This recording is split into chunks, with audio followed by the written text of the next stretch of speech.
Alright guys, I'm back with another build, and today I'm going to be doing everything I need to set up my new fish finder. This is the Garmin Striker 4, and I know a lot of other guys use it out there, a lot of kayaks and small boats, so hopefully it works for me, and I'll definitely be using it next time I'm out on the water and give you guys a good review then. But for now, I'm just going to get everything set up, and I'm going to walk you through what I need to get this in the water and avoid putting any holes in my boat.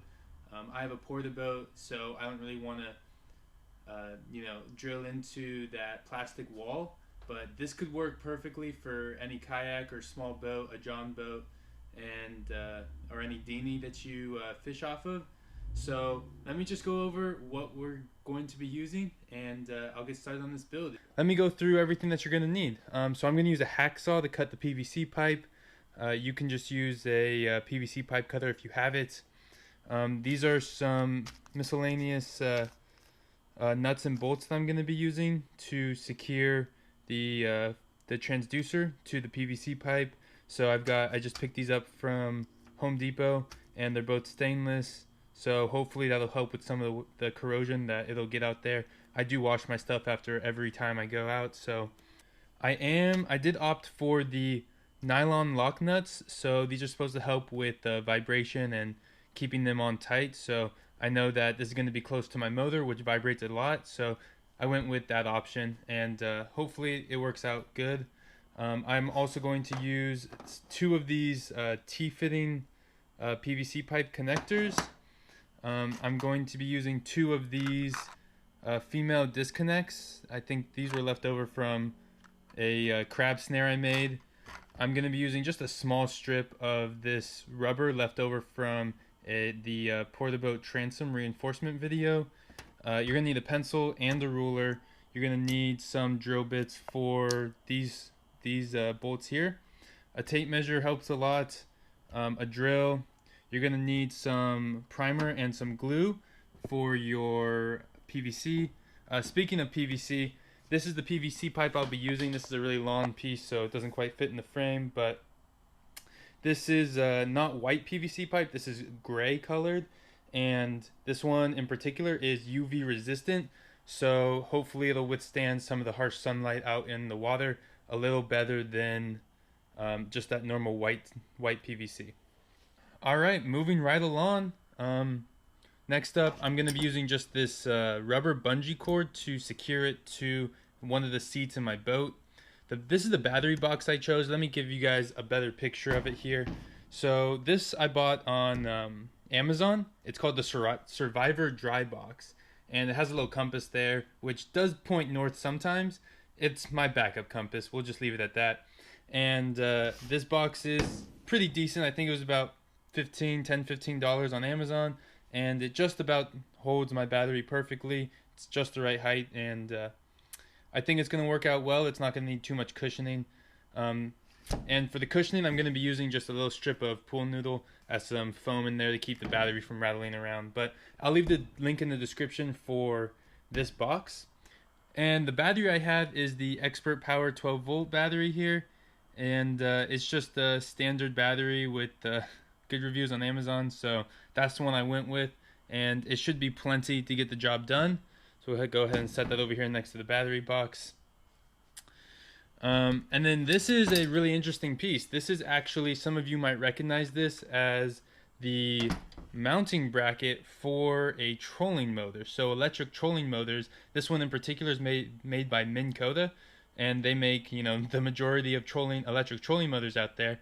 And they actually sell these brackets. These go for about $40, and that's the most expensive part of the transducer arm mount. So I'm going to be sticking this on the wall of my boat, and then this actually lifts up and it rotates down so I can mount my PVC pole in here, and it should work perfectly to raise and lower my transducer whenever I want to. Lastly is the fish finder itself and everything that comes in the box.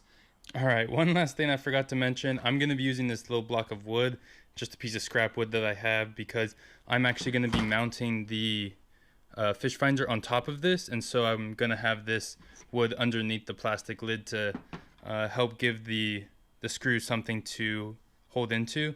But I think I covered everything else, so let's get started on the battery box, and then we'll move on to the transducer arm mount next. Alright guys, so let's get started with this battery box. So this is my battery. It fits in just like this. It sticks out a little bit, but it's okay because the lid is domed, so it's got plenty of clearance there. Alright, and then I'm just going to cut down this block of wood to size so that it fits right here and doesn't hit the actual battery. Alright, so I cut the piece down to size, and the next thing to do is to figure out where I want to put this. And it's got 3 mounting screws there, so hopefully you can see that. I definitely know I want it on this corner of the box, because this side of the box will be pointed towards the bow, this side will be pointed towards the stern, and I'm going to have this sitting on the port side, so the left hand side if you're looking towards the bow. And I'm going to want to be able to look at the fish finder here because I'm going to be looking at it this way and driving that way.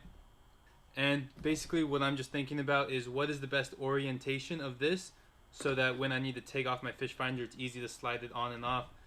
And I don't think I'm going to have any problems if I mount it with the open portion on this half. So I'm going to have the cable for the fish finder, the power cable, run off this side.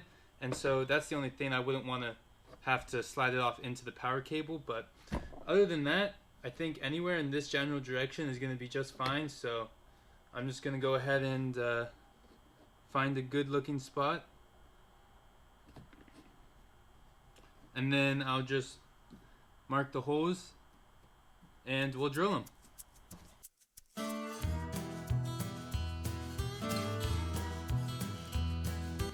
Pro tip, do not drill while the battery's in here. Rookie mistake.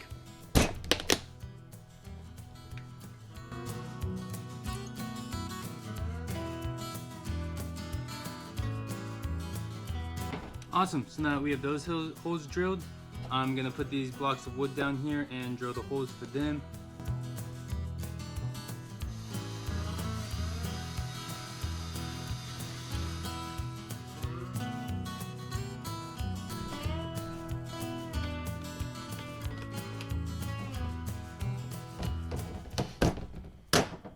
Alright guys, there you have it. That's all mounted on top of here.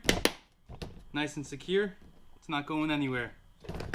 And I used a hand screw for this because it is soft plastic, and you really don't want to break that. You'll be sad if you do. But there you go. You can see that piece of wood right there. This battery goes in here on this side, and it closes right up. Nice snug fit because of that block of wood. Also, one thing to note, I'm not trying to make this waterproof. If you are, you'd probably want to put some sort of silicone glue on these bolts before you screw them in. And then I'm also going to be drilling a hole for the power cord to come out. If you want that to be waterproof, you're going to have to buy a special plug or somehow seal it up with another silicone glue or something along those lines. Since I'm going to be in the boat, if I get wet, I'm in serious trouble anyways. Probably the boat's tipped over and I got other things to worry about. So I'm not making it completely waterproof, just enough to keep water off the battery and keep everything in one nice secure location, just in case I do take like a big wave or something like that. Next thing to do is drill the hole for the power cable to come out of the box.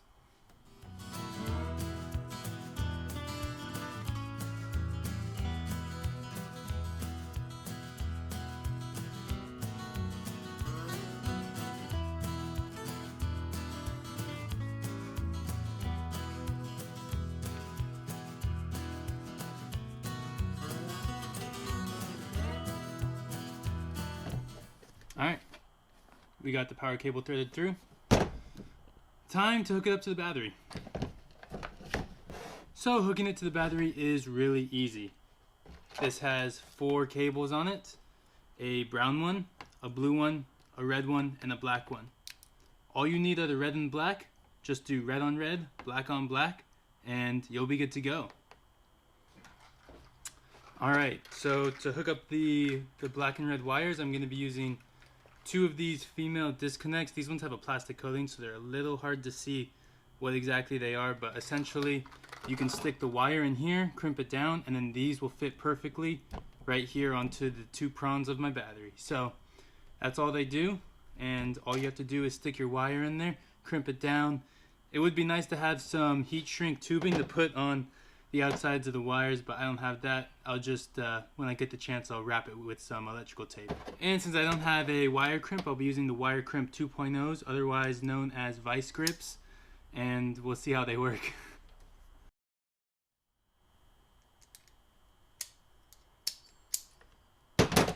Alright, as you can see, pulling on it pretty snugly, and it's holding on strong, so looks like the wire crimpers 3.0, 2.0, 3.0, I don't know what they are. Looks like they work. Same thing with the red side. The red side has this plastic piece on it. Does anyone know what this is? Maybe you can tell me in the comment section down below. Nice and snug. It's ready to go. You plug it in, and that's all there is to it. I'm just gonna cut a piece of pool noodle to stick in this side and make sure that there's not too much wiggle room.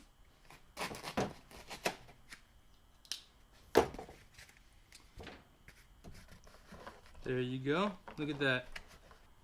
Alright guys, there we go. There's the finished box, and this is what it's gonna look like. Just imagine you're on my fishing boat and you look over and you think, where are the fish? I want to know where the fish are. So just go ahead and power up your fish finder here. Ah, gosh darn it.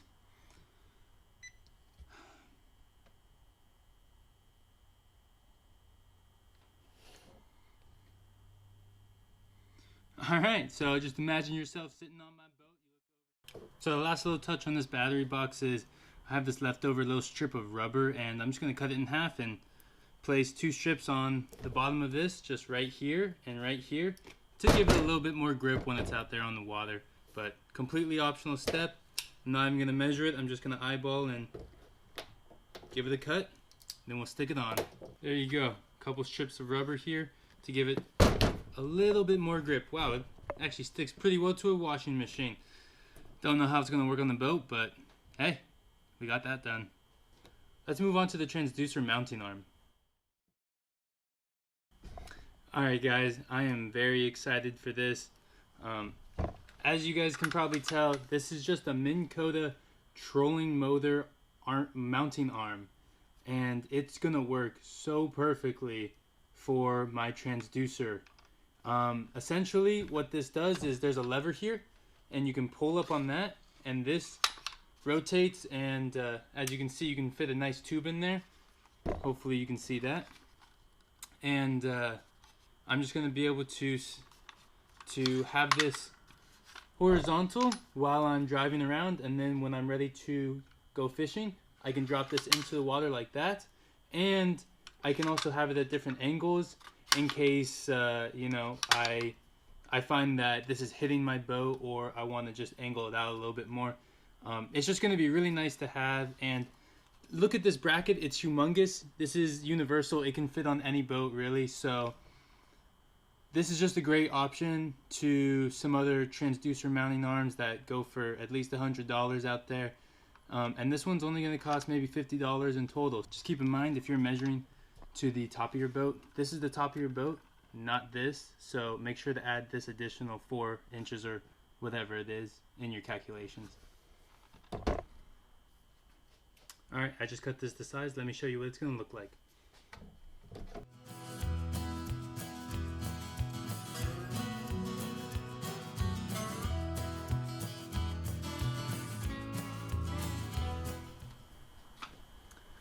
Alright, hopefully you guys can see that now.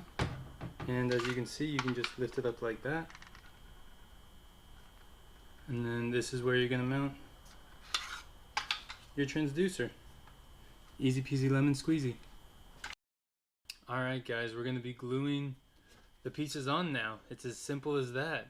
And one thing to note, when you're gluing PVC pipe, you should probably wear gloves. Not only does it stain, but I don't think it's good for your skin. I'm not sure if it's carcinogenic, but it's it's definitely not good for your skin. So wear some gloves, and we'll do this one first. Mount it on like that, and then we'll stick this in the mounting arm bracket, and then we'll glue the top one on so that there's no way it can fall out, and we start dropping our transducer to the bottom of the ocean. That would be bad. But let's get started. So when you're gluing PVC, it's a two-step process. The first step is the primer. So you're going to take that and you're just going to coat the inside of where your glue is going to go. Oh, that was a little too much. And then right here on the outside of the PVC.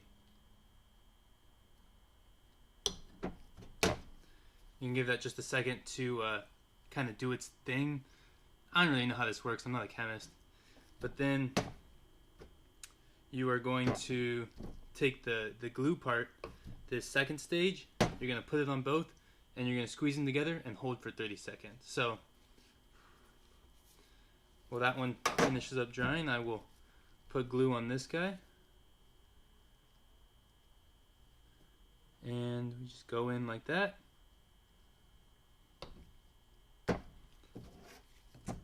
And then the same thing here. Just primer both, then glue both.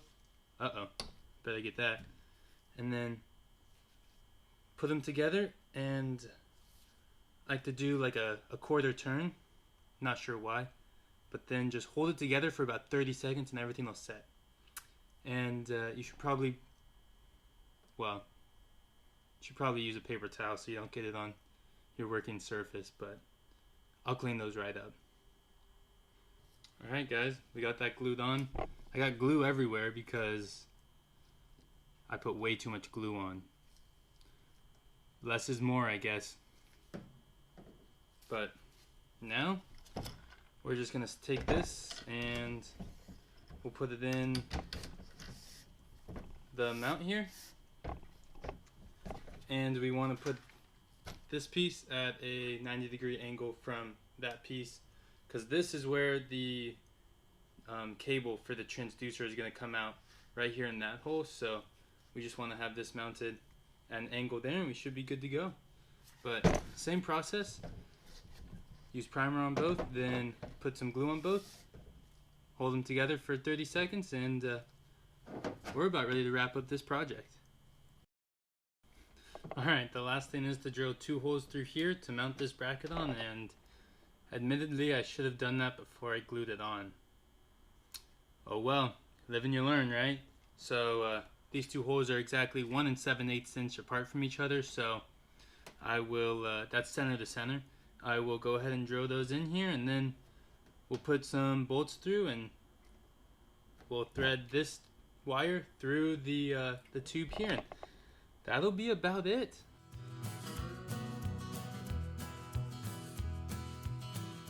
Alright guys, everything should be in place now and everything should work. So go ahead and drop these bolts in, and they're gonna fit perfectly, no problems. That's the idea. Alright, well, they're gonna fit perfectly, no problems. You just gotta give it a little wiggle. They do fit, but they are a little bit shorter than I was expecting. The good thing is these nuts are still going to fit because it's just enough threads there. In fact, that's actually perfect. So these are 2 inches long. If you're going to do this, 2 inches is the minimum size to do it with. Now, to get the cable to go all the way through this nicely, I am going to drop down some fishing line, and I'll thread it through this way, tie it off to my cable, and then pull it back up, hopefully. Alright guys, now we're going to pull it through.